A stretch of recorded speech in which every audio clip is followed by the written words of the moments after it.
Folks, this condo crash in Florida just got even worse. These condos behind me, the HOA fees are quadrupling in some cases, and the owners are fire selling and having to cut the price by 10, 20, 30, even 40%.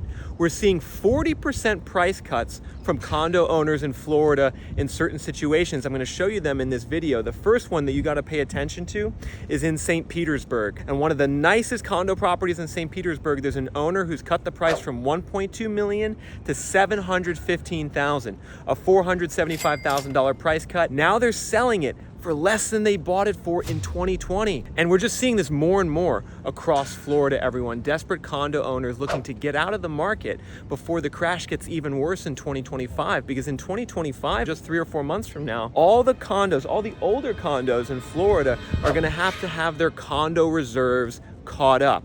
They're gonna have to have a budget in place and collect the proper HOA fees so they're able to do the repairs and maintenance. That means that we could see even more increases in HOA assessments over the next 6 to 12 months, which could lead to an even bigger condo crash across the state.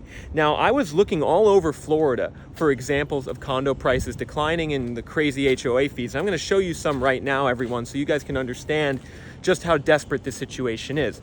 The first example I'm going to show you is from a building behind me here in Miami Beach. It's a property that's on the market right now for $430,000. It's a 2-bed, 2-bath, 930 square feet. You can see, oh, that's kind of an affordable price for a 2-bed, 2-bath condo on Miami Beach, right? Well, look at the HOA fee, everyone. $1,600 a month is the HOA fee, which comes out to $19,000 a year, which means if you were to buy that condo for $430,000 and own it for 20 years, you would pay the cost of your purchase price in HOA fees over 20 years, which again is why these owners are looking to sell. The HOA fees went way up in these older condo buildings, and many can no longer afford the payments or don't want to make the payments. There's a very high share of the condo ownership in Florida and the home ownership is second and third homes, everyone. Important you understand this, that there's lots of absentee home ownership in Florida, something that I actually call shadow inventory. It's people who own these properties behind me, these condo units, and they don't live there full time. Maybe they're there 1 month out of the year, 2 months, 6 months out of the year. You can see here in Miami Beach, the shadow inventory levels, the absentee ownership is as much as 50% of the condo units, according to data on Reventure app. You should, guys, at the end of this video, access that data for yourself. I'll show you how to do it for your zip code. But I just want you to do the math, everyone. If half of these condo units are owned as second or third homes and are vacant most of the time, and then the HOA assessments double, triple, or quadruple, what's that gonna mean for the condo market? Well, obviously it's gonna be very easy for lots of people to sell. Very easy for lots of people to sell. And I'm about to put my sunglasses on right now, folks. It's getting very bright. I hope you don't mind. Temperature check. 93 degrees today here in Miami. Actually doesn't feel that bad though. Humidity's in the 60s, so could be worse. And so if you have so many absentee owners, you're gonna see that flood of inventory hit the market as the assessments go up, and that's exactly what we're seeing right now. Inventory data on Reventure app is showing a big surge in listings here in Miami, in St. Petersburg, all across the state. And in particular, we're seeing the prices go down on condos most right now, because I'm curious, guys, would you actually buy one of these condos, even if they cut the price 30 or 40%, if you had to foot a $2,000 a month HOA bill going forward, is there any price that you would do that at? Because I think what makes people nervous is that you're buying a liability if you buy one of these condos. You're buying a $4,000 or $5,000 a month liability between your HOA, taxes, and insurance. And why would someone want to do that in 2024 in an uncertain economy, when the economy seems to be tilting into recession, when personal finances are getting tight? There just isn't the money for those type of speculative risks. And to remind you guys, this all has to do with a bill that Ron DeSantis, the governor of Florida, signed 3 years ago after the Surfside collapse, the Surfside condo collapse here in Miami. Ron DeSantis signed a bill which mandated that all the older condos across Florida, which had not been collecting the maintenance and reserves for a long time, these condos basically weren't collecting what they should have for the last several decades to maintain the building and to do renovations. Well, after that building collapsed, the government in Florida said, okay, that's not good. We're not going to allow that anymore. So they mandated that all the condo buildings in Florida, specifically the older buildings, do property condition assessments and then have their reserves caught up for whatever those property condition assessments say needs to be done, which in some cases has led to HOA fees quadrupling for condo owners. In some cases, it's pretty unlucky. You might have bought a condo a couple years ago, and all of a sudden now you're getting hit for a bill for the last 20 to 30 years of repairs that were ignored. And one question I have is the Florida condo market going to just kind of collapse, everyone? I have a tough time seeing how it could get out from under this situation. The increase in condo fees is almost kind of similar to what we saw in the mid-2000s with the adjustable rate mortgages, where all of a sudden there's just a big increase in costs and people can't afford it. And so I wouldn't be surprised if we just see a perpetual wave of inventory hit the market in Florida's condo market for the next 3 years or 5 years. Don't be surprised if we just continue to see people sell off their condos. A high share of the condos in Florida are seniors on a fixed income who maybe have it as a part-time home. That's a prime demographic for being forced to sell from higher costs. But now, everyone, I'm bringing you a couple blocks over, and we're gonna look at some houses, some single-family houses, everyone, particularly some very expensive houses. You are not gonna believe how much this house behind me is currently selling on the market for. Do you have any guesses, everyone, how much this house is selling for here on North Bay Road in Miami Beach? This is one of the most famous streets in America with the most celebrities living on it. This house is selling for $38 million right now on the market. Just 3 years ago, it was on the market for $22 million. Before the pandemic, it was on the market for $10 million. So the luxury homes here in Miami Beach, in some cases, have quadrupled in value. We'll see if they can find a buyer at that price. But what I think is really interesting, everyone, is being on this street, and I'm going to show you some more luxury homes on this street in a second, and seeing the stark contrast between here and then back over there towards the water with those condos. Because towards the water, you know, we have these $400,000 condos that maybe a retiree bought and is now forced to sell because they can no longer afford the HOA fees, right? You know, there's a condo crash going on over there. But over here, the super luxury homes where the rich and famous live, they're still going up in value.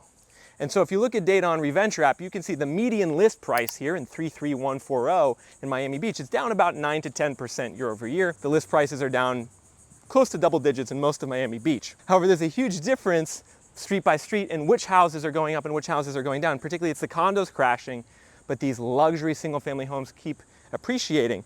And what they're trying to do, everyone, they're trying to turn this area here into another California, particularly like another LA or another Santa Barbara. On that listing, they said it's a Montecito style house. For those of you that don't know, Montecito is one of the most exclusive, richest areas in California, just east of Santa Barbara.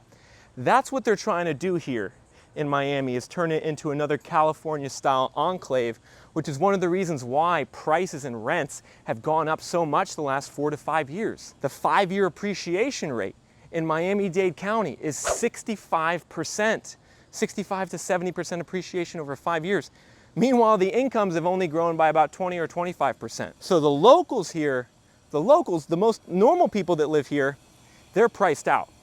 They can't afford any of this, whether it's the luxury home or the condo that's crashing with the HOA fees of $2,000 a month. The people locally can't afford those prices. And this is why Miami is a big bubble, everyone. I want you guys to understand this. Miami is one of the biggest housing bubbles in America. In the last crash, prices here went down 50%. So there's a lot of historical home price volatility, a lot of price downside in Miami. But yet, when I talk to the locals, a lot of people here think there's no way that prices are gonna crash. I talk to the locals and they say, prices are going to go up forever. Wonder what this thing is. Looks like some type of water pump. Ah, I see. It's pumping from the sewer and emptying it out into the bay. Obviously, this is one thing you got to really be concerned about if you're in Miami or Florida, everyone, is flooding. They had a lot of rain here the last couple weeks. The sewer systems probably started overflowing.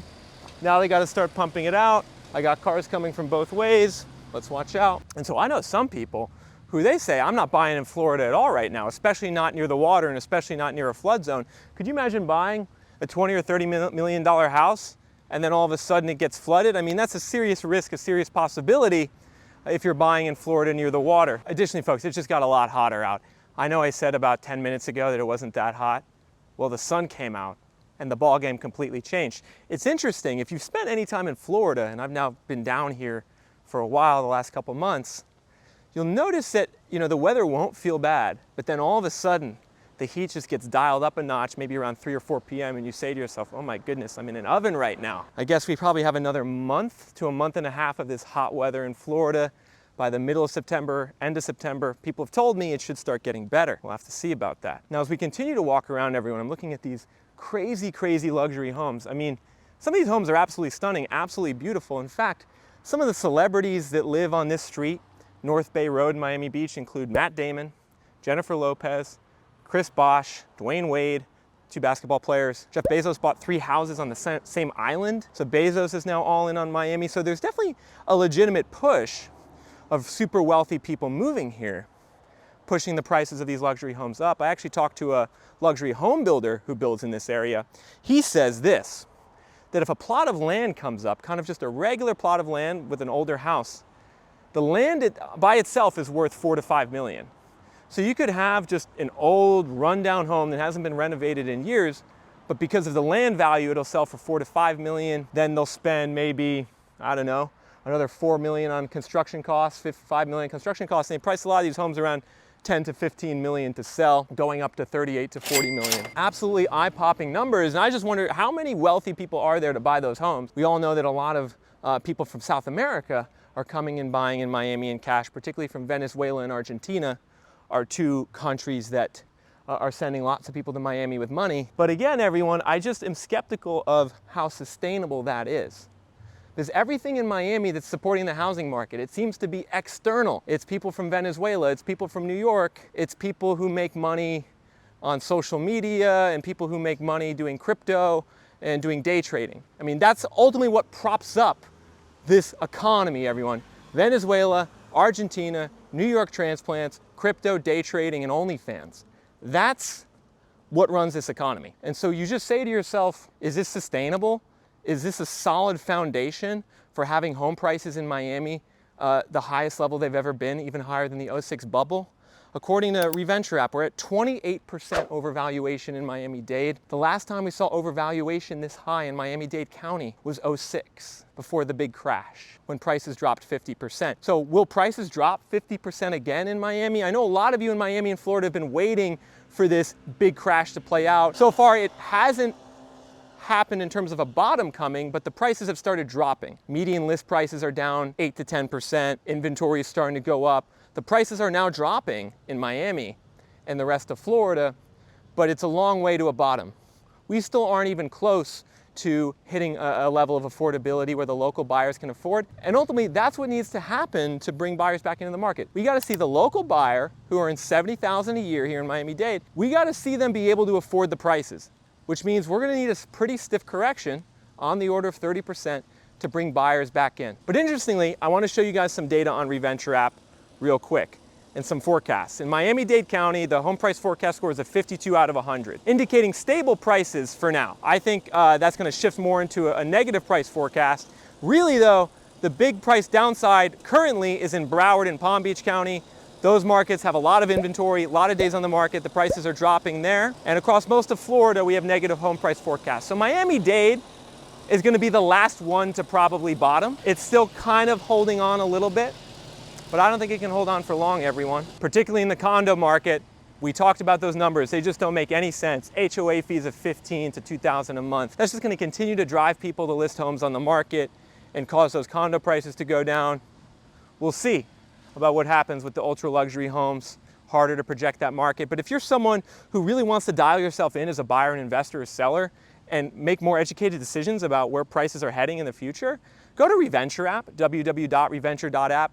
I talked a lot about it in this video. You can look at home price forecasts, overvaluation rates for every zip code in America. Also make sure to check out that shadow inventory figure that I talked about before, showing how much absentee home ownership there is. The more absentee homeowners, the more shadow inventory, the bigger the downside, the bigger the risk of a sell-off. We have all that data for every zip code, every county, every metro in America on Reventure app under a premium plan for the cost of $39 a month. So go check it out right now if you haven't already.